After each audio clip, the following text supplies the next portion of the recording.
स्वागत। आज हम भारत में एमबीए प्रोग्राम्स की दुनिया को थोड़ा खंगाल रहे हैं।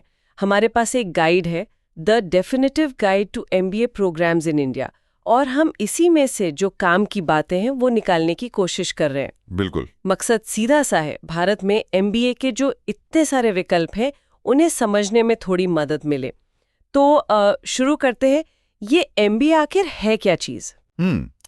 देखिए, ये एक पोस्ट ग्रेजुएट डिग्री है। बिल्कुल। बिजनेस मैनेजमेंट की जो सिद्धांत है, जो प्रैक्टिसेस हैं, उसकी एक अच्छी गहरी समझ देती है ये डिग्री। अच्छा। और ये लोगों को तैयार करती है अलग अलग इंडस्ट्रीज में, मतलब लीडरशिप रोल्स के लिए। लीडरशिप रोल्स के लिए, ओके।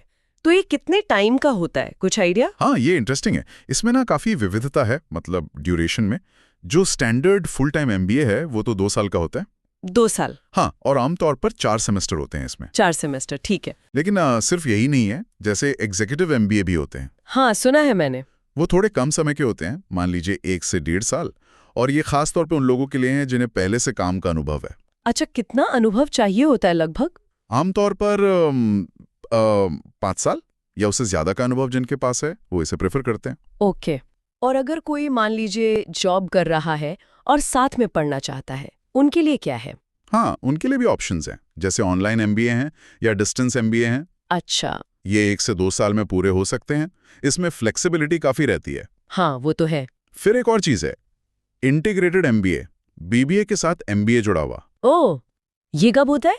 ये 12वीं के बाद होता है, सीधा 5 साल का पूरा प्रोग्राम, बीबीए और एमबीए एक साथ। अरे वाह, ये भी अच्छा ऑप्शन है। और हाँ, एक पार्ट टाइम एमबीए भी है। जो लोग काम नहीं छोड़ना चाहते वो इसे 3 साल तक में पूरा कर सकते हैं।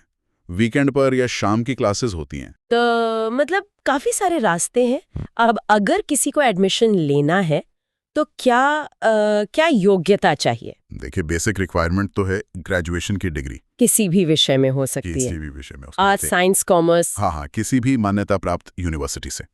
और कम से कम 50% मार्क्स चाहिए होते हैं। 50%? और रिजर्व्ड कैटेगरी के लिए? उनके लिए थोड़ी छूट होती है, 45%। ओके। और बस डिग्री काफी है या कुछ और भी? नहीं, ज्यादातर जो टॉप कॉलेज हैं वो नेशनल लेवल के एंट्रेंस एग्जाम का स्कोर मांगते हैं। एंट्रेंस एग्जाम्स, हाँ। और कुछ प्रोग्राम्स में, खासकर वो जो एग्जीक्यूटिव एमबीए हैं, उनमें 1 से 3 साल या कभी-कभी उससे ज्यादा का वर्क एक्सपीरियंस भी जरूरी होता है। वर्क एक्सपीरियंस भी? अच्छा। और फिर सिर्फ एग्जाम स्कोर से बात नहीं बनती। शॉर्टलिस्ट होने के बाद अक्सर ग्रुप डिस्कशन होता है, जिसे जीडी कहते हैं। हाँ, जीडी। फिर रिटन एबिलिटी टेस्ट, WAT, आपकी लिखने की क्षमता देखने के लिए।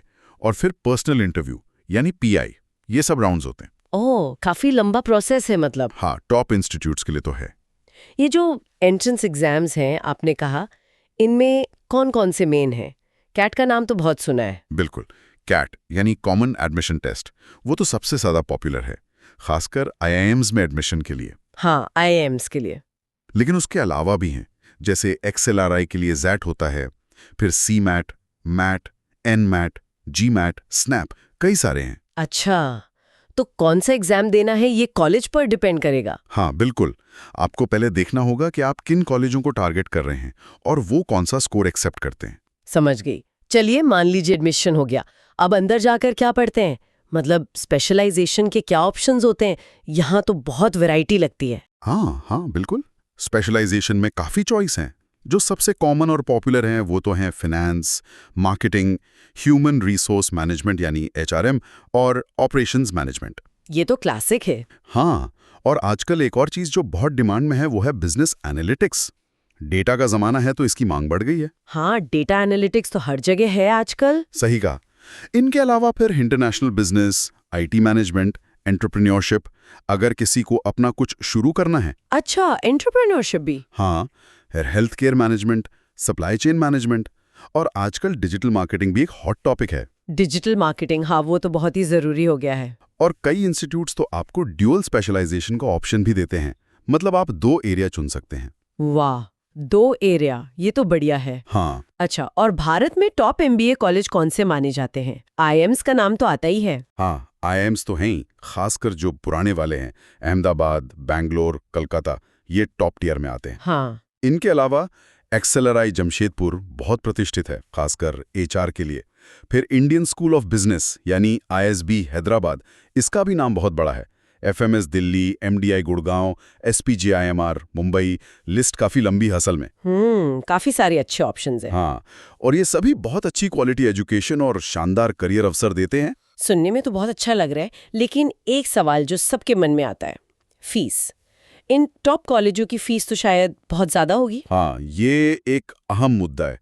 फीस में बहुत ज़्यादा अंतर है। कितना अंतर? देखिए, कुछ सरकारी कॉलेज या यूनिवर्सिटी डिपार्टमेंट्स हैं जहां शायद 2-3 लाख रुपए में भी MBA हो जाए। अच्छा, इतना कम भी है? हाँ, लेकिन अगर आप टॉप IIMs या टॉप प्राइवेट इंस्टीट्यूट्स की बात करें तो वहां फीस 20 लाख, 25 लाख, 30 लाख रुपए या उससे भी ज्यादा हो सकती है पूरे कोर्स की। अरे बाप रे, 30 लाख! ये तो बहुत बड़ी रकम है। हाँ, रकम तो बड़ी है, इसमें कोई शक नहीं। इसीलिए अक्सर लोग एजुकेशन लोन लेते हैं। लोन लेना पड़ता होगा। हाँ, लेकिन यहाँ दूसरा पहलू भी देखना जरूरी है, प्लेसमेंट्स का। हाँ, प्लेसमेंट्स, ROI जिसे कहते हैं। बिल्कुल। इन टॉप MBA कॉलेजों का प्लेसमेंट रिकॉर्ड आमतौर पर बहुत बहुत अच्छा होता है। औसत सैलरी काफी हाई होती है। अच्छा, किस तरह की जॉब्स मिलती हैं? हर तरह के सेक्टर में कंसल्टिंग फर्म्स आती हैं, बड़ी फाइनेंस कंपनियां आती हैं, investment banking, marketing roles, FMCG कंपनियां, टेक्नोलॉजी कंपनियां, ऑपरेशंस, बहुत डाइवर्स मौके मिलते हैं। तो मतलब वो जो हाई फीस है वो बाद में अच्छी सैलरी से रिकवर होने के चांस रहते हैं? हाँ, ज्यादातर मामलों में रिटर्न ऑन इन्वेस्टमेंट काफी अच्छा रहता है। और हाँ, जो ऑनलाइन या डिस्टेंस MBA हैं वो तुलना में काफी सस्ते होते हैं। ये भी ध्यान रखने वाली बात है। बिल्कुल। ठीक है, तो अगर हम सारी बात को समेटें तो ऐसा लगता है कि भारत में MBA करने के बहुत सारे अलग-अलग रास्ते हैं। आपकी ज़रूरतें क्या हैं, आपका करियर गोल क्या है, आपकी बैकग्राउंड क्या है, उसके हिसाब से आप चुन सकते हैं। सही कहा। और ये वाकई एक ऐसा अनुभव हो सकता है जो आपके करियर को एकदम बदल दे, आपको लीडरशिप रोल्स के लिए तैयार करे। हाँ, इसमें पोटेंशियल तो है। तो सबसे ज़रूरी बात शायद यही है कि अपनी ज़रूरत के हिसाब से सही प्रोग्राम, सही स्पेशलाइजेशन और सही कॉलेज पर अच्छी तरह से रिसर्च की जाए। बिल्कुल, रिसर्च बहुत जरूरी है। और अब जाते जाते बस एक सोचने वाली बात छोड़ जाता हूँ। हाँ, बताइए। देखिए, MBA डिग्री करियर को आगे बढ़ाने में मदद तो करती है, ये तो साफ है। लेकिन आज की दुनिया इतनी तेजी से बदल रही है, अर्थव्यवस्था इतनी बदल रही है, हाँ, वो तो है। तो क्या सिर्फ एक डिग्री काफी है, या फिर डिग्री होने के बावजूद लगातार सीखते रहने की क्षमता, नए माहौल में ढलने की जो क्षमता है, अडाप्ट करने की एबिलिटी, वो शायद ज्यादा जरूरी हो गई है। इस पे जरूर सोचना चाहिए। बहुत वैलिड पॉइंट है। डिग्री के साथ साथ सीखते रहना, सोचने